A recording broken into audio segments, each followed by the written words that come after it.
In a road traffic collision, police were alerted to an unresponsive female driver. She said her babies were at home and the police attended and found the babies in their bed. She added that the cause of the death, as I've said, has not been established.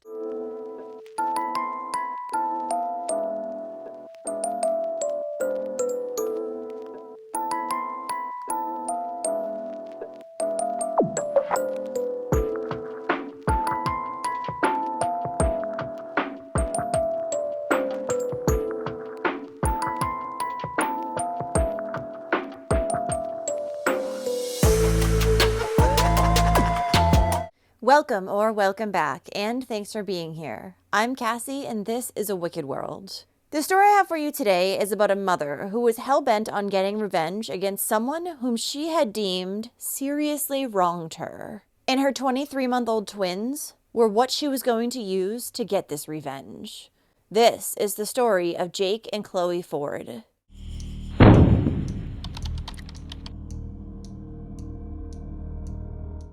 Jake and Chloe Ford were born on January 24, 2017, to their parents, Stephen and Samantha Ford. Jake was said to be a kind, caring little boy who was always ready for cuddles with his daddy, and Chloe was a mini version of her father, who had also named her his little Cocoa Pop. Chloe would sing all the time, and she was very smart for her age. The twins' parents, Samantha and Stephen, had met in 2007, and after marrying 2 years later, they moved from the UK to Qatar. They then spent the first 9 years of their marriage living here. And while there, Jake and Chloe had been born after the couple had undergone 4 rounds of IVF treatment. The family returned to Charing, Kent in February of 2018 after Stephen accepted a job there. Around the same time, his and Samantha's relationship began to turn sour. One of the big issues was that Samantha was upset that they had to move away from Qatar. She didn't want to leave the affluent lifestyle that the family was living in the Middle East. At one point after they moved back, Samantha sent Stephen a text message saying, "Why did you choose a job in London over living in an amazing country with our children? Now our children are going to live a miserable life. Now we are destined to live a miserable life in this shithole." She had then begun trying to pressure her husband to move back to Qatar. But Stephen didn't want to go back, so this tension between the pair would end up leading to their split in November of 2018. Following this, Samantha and the children moved back in with her parents, who lived in Margate, while Stephen remained in their home in Charing. And just a few days after their split, Samantha began texting her husband, trying to convince him to get back together. But Stephen had had enough at that point, and he refused. Samantha then began fixating on trying to win him back. It was said that she had previously been very controlling and rather aggressive in their relationship. And shortly after their split, the mother's mental health began to decline. Soon, even those around her began to notice this. In one text message that Samantha sent to her estranged husband, she warned him and said, "If this continues, it's going to lead down a horrible path." Now, the parents were still sharing custody of Jake and Chloe, and Stephen had them over Christmas. He then returned them back to their mother the following day, December 26th. That night, when Samantha's parents, whom she was living with, left the home to go food shopping, she took the twins into the bathroom and got them undressed. Then, she held them each under the water until they stopped breathing. After that, Samantha removed Jake and Chloe's lifeless bodies from the water, dressing them back up in their diapers and onesies, then placing them into bed. Next, she left a note on the kitchen table that she had written in pink crayon that said, "Please forgive my crazy mind." Once the mother had left the home, she drove towards Beachy Head, before then turning around and returning to the Margate area. It was there that she drove her vehicle going 160 kilometers per hour or 100 miles per hour into the back of a truck on the highway, and she wasn't wearing her seatbelt. Samantha, however, survived the impact with only minor injuries, and when a police officer rescued her from her vehicle, she would tell them, "I have killed my babies. Please let me die. I put them in the bath. We were meant to be together. I was going to jump off the cliff, but it was too dark." She added, "I would never hurt them. They are my miracle babies. This is all a dream. I should have gone to the hospital sooner. He's messing with my head." It wasn't long after that the authorities would find 23-month-old Jake and Chloe's bodies in their bed at the home in Margate. Both children were then taken to a nearby hospital, where they would be pronounced as dead. Samantha was taken to the hospital as well. She was also placed under arrest and charged with 2 counts of murder. Now, following her split from the children's father and prior to Jake and Chloe's deaths, Samantha had reached out to doctors several times in regards to her mental health. On December 7, 2018, she had spoken with health workers via a hotline. She spoke about how down she was feeling, but nobody believed that there was any reason to be concerned for the children's safety. In the call, however, Samantha had spoken about how she wanted to end her life. Now, even though this information had been sent over to Samantha's general practitioner on December 14th, her doctor still had not read the information when he spoke with her on December 21st. During the phone call with her doctor, Samantha had asked him for more medication for her depression. But she had never given him the impression that she was seriously struggling with her mental health. The doctor had simply written her a prescription for mirtazapine, and then given her numbers for some mental health counseling after she had inquired about it. Also on that same day, December 21st, a second urgent letter was sent to Samantha's doctor by hotline healthcare workers whom she had previously spoken with. In this letter, they raised concerns about not being able to get a hold of Samantha. They were very worried because of her mental state and because she had said that she was thinking about taking herself out of the world.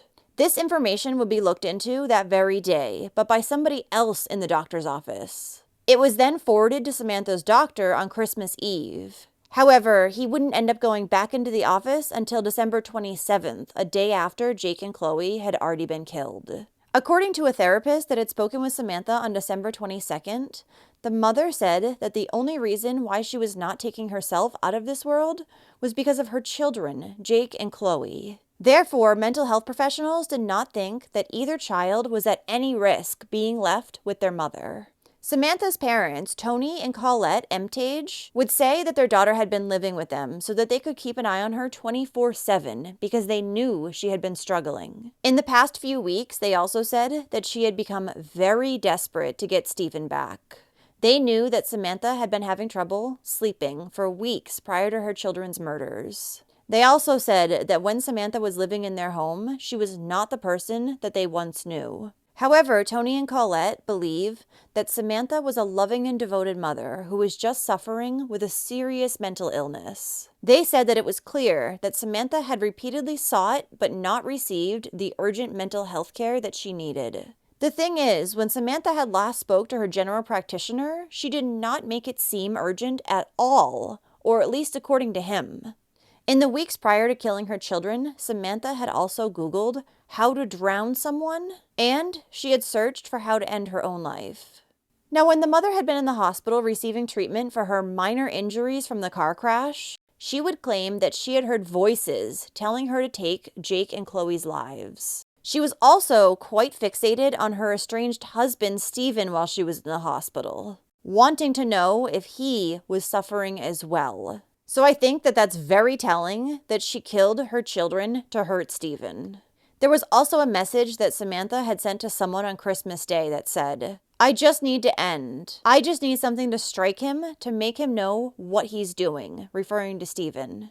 Now, a psychiatrist who had examined Samantha during her time in prison would say that the mother exhibited narcissistic personality traits. And while he believed that she was moderately depressed at the time that she had killed Jake and Chloe, he also believed that she had killed them as a way to punish her husband, Stephen. The psychiatrist said that Samantha had been preoccupied with the loss of her perfect life. After the family had moved from Qatar and Stephen had left her, she had lost control of Stephen, and the doctor believed that Samantha was under the impression that he had ripped away everything that was good in her life. So killing her children to Samantha was a way of her saying to Stephen, "Look at what you made me do." In her mind, it was his fault. Now, even though she had clearly done this as a way to punish her husband, in August of 2019, Samantha was allowed to enter a guilty plea to a lesser charge of manslaughter by diminished responsibility. She was then sentenced to 10 years at a psychiatric facility.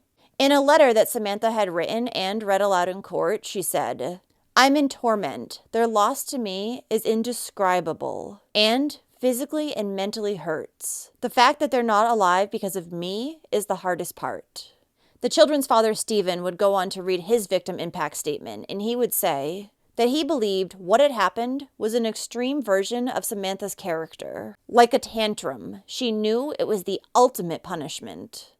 He went on saying, "The total shock and pain is indescribable. My two beautiful babies were healthy, bright, and loving children who had everything to live for. Being twins, they were a real double act. They were quite individual in their personalities, but were also aware of each other's presence. I have no doubt they would have been wonderful people." He added, "Sometimes in the morning when I get out of bed, I get out on autopilot and go to the twins' room to get them up. Over the last few months, I have been troubled with suicidal thoughts, thinking about hanging myself, although I think about the impact this would have on my parents and family. Sometimes I feel like I can't live like this. I find myself speculating what their last minutes were like. I suspect they were terrified, confused, and suffering. I feel like I should have been able to protect them, even though I know I couldn't have." Following the trial, Stephen lodged a complaint in order to try to get Samantha's sentence increased. But after a review by the Attorney General's office, it was decided that the case would not be heard by a court of appeals. While Samantha was being detained, she actually wrote a letter to Stephen's mother, trying to blame Stephen for the deaths of their children. In the letter, Samantha also blamed Stephen's mother for not supporting her during their relationship. Additionally, Samantha filed for divorce while she was being held, telling Stephen that she was not going to make it easy for him. She then tried to take his home as part of the divorce and refused to give him any of Jake and Chloe's belongings, which her parents were holding on to. Stephen would say that not once did Samantha apologize for anything that she had done. It seems like she was just hellbent on trying to hurt him as much as she possibly could.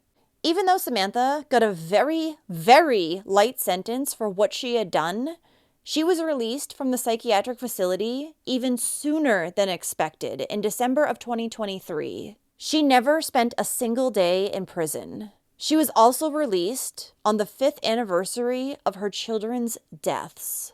A completely flawed system. In October of 2021, Stephen's new partner would give birth to a baby boy, and he said that his new son Rupert had once again given him purpose in life.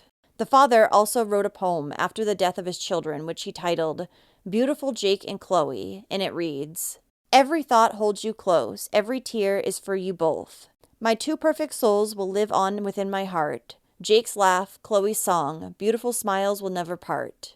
Together always, forever young. I'll never let you go, but now I set you free. I promise to be the man I can be. Gone, but never forgotten. Jake and Chloe forever. Daddy loves you."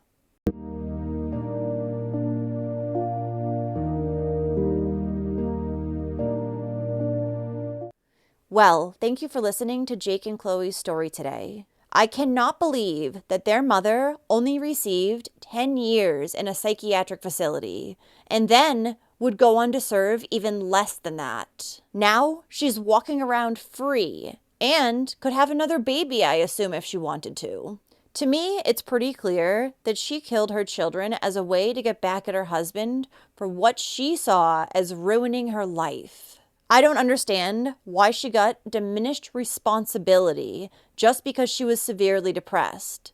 That doesn't mean that you go and kill your children. This case is completely unjust. What do you think? So if you like true crime and you want to hear it from me, then don't forget to hit that subscribe button below and turn on those notifications too, so you'll know when I upload a new video, which is at least 3 times every single week. Thanks for watching A Wicked World today. Until next time, take care, guys. Bye. Thank you to all the patrons of A Wicked World. Now, there's even more of A Wicked World on Patreon, so check it out on patreon.com/awickedworld, or use the Patreon app. You'll have access to exclusive videos each month and more. Any support truly helps to make sure the victims are never forgotten, and to highlight the shortcomings of society associated with each case.